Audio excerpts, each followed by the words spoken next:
los conceptos que yo manejo para analizar justamente las generaciones actuales, las generaciones del nuevo milenio, las generaciones virtuales, es la evanescencia del joven en este mundo virtual.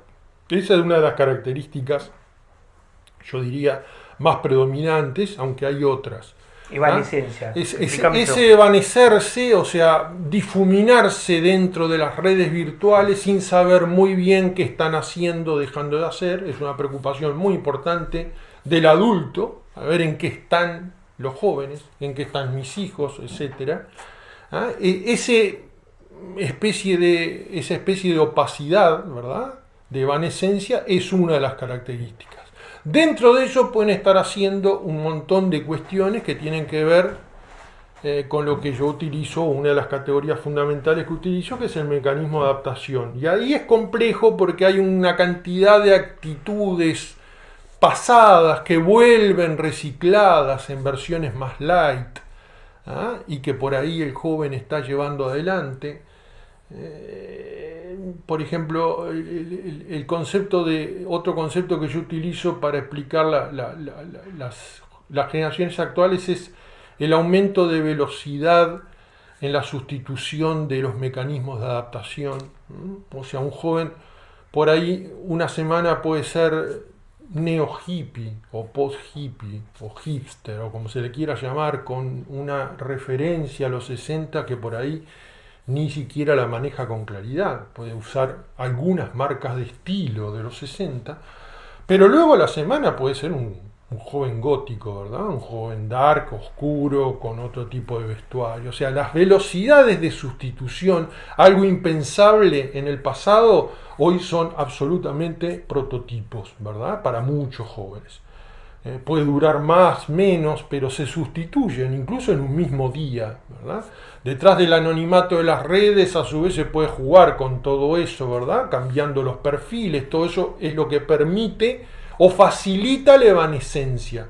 Algo absolutamente impensado en los años 60, donde, bueno, si había un joven rebelde, radical, que militaba en un partido político determinado en contraposición a otro, un cambio implicaba una connotación importante para el partido, para el resto de los jóvenes, sus camaradas, etcétera, etcétera. Entonces, esos cambios habían que aparte ideológicamente defenderlos. Hoy no es necesario hacer ningún tipo de argumentación. El joven es porque lo tengo como una especie de supermercado de estilo. Utilizo lo que el tiempo, la hora, el día de la semana me está indicando o me está ofreciendo o me está motivando a hacer eso.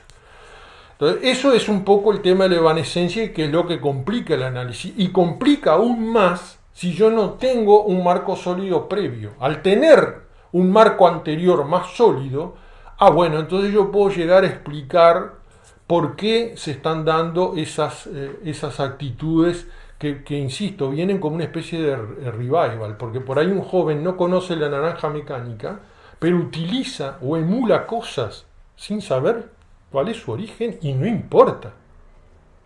A eso me gustó, punto. Entonces por ahí tiene una parafernalia más violenta, virtual, que no necesariamente la lleva a la práctica en el mundo real.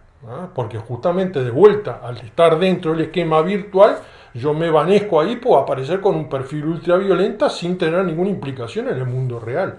Bueno, ese juego es uno de los elementos importantes.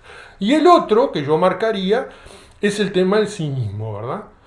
Por eso para mí una película como Trainspotting es una película medular. Yo le dedico un capítulo entero, que yo lo mandé hace muchos años, ¿verdad? Yo hice ya el estudio de Trainspotting, lo empecé a hacer inmediatamente que la película se estrena en el año 96, y me acuerdo que en el 98 mandé una especie de borrador de lo que aparece acá al Congreso Mundial de Sociología que se hacía en Montreal, que al final tampoco fui, y que obviamente se discutió, ¿verdad?, dentro del marco anglosajón. Una producción hecha por un uruguayo, ¿verdad? Porque si bien estaba todo en inglés, yo originalmente lo había estudiado todo en español. Entonces, el cinismo de Trainspotting que yo considero que esa película funciona como una especie de tipo ideal, ¿no? De alguna manera, en mayor o en menor grado, hoy salpica a todos los jóvenes, y tanto hombres o mujeres, ¿verdad? En mayor o en menor grado, hoy por hoy un joven tiene sus dosis de cinismo y se parapeta respecto al adulto en esa posición. Obviamente que algunos lo hacen en forma muy simple, muy básica. Hay otros que lo elaboran más, ¿verdad? Y trabajan en un contexto más elaborado. ¿Qué es lo que hace que se complique aún más? Porque una de las características del cinismo, que claramente se representa en Trainspotting, en el personaje de Renton, es que el joven le dice al adulto lo que el adulto espera escuchar de un joven, ¿verdad? En cuanto a estudios, trabajo, etcétera, etcétera, pero se lo está diciendo simplemente para dejarlo tranquilo, ¿no? Él está haciendo el juego, ¿no? No hay drama. Por otro lado, también puede hacer lo inverso, puede provocar al adulto diciéndole cosas que saben que el adulto se va a sentir molesto, sobre todo por su pasado, ¿eh? Supongamos un padre o un abuelo que tuvo un pasado revolucionario y que luego, por las circunstancias políticas, haya modificado su actitud, bueno, juega con eso. Entonces, el cinismo es otro elemento clave. Evanescencia y cinismo. Lo que pasa es que el cinismo, en términos puros, es de la década del 90, ¿verdad? Insisto, la película que presenta al conformismo cínico en mis categorías como ejemplar es esa película. Una película que en su momento descolocó enormemente al adulto. No sé si la manejas tú a la película, pero digo, la película empieza de una manera y al final el joven hace lo contrario de lo que estaba pregonando al principio. Al principio hacía una apología, una defensa aparentemente cerrada, autodestructiva del mundo de las drogas, y al final no, deja el mundo de las drogas y lo que hace es reinsertarse en forma conformista en la sociedad.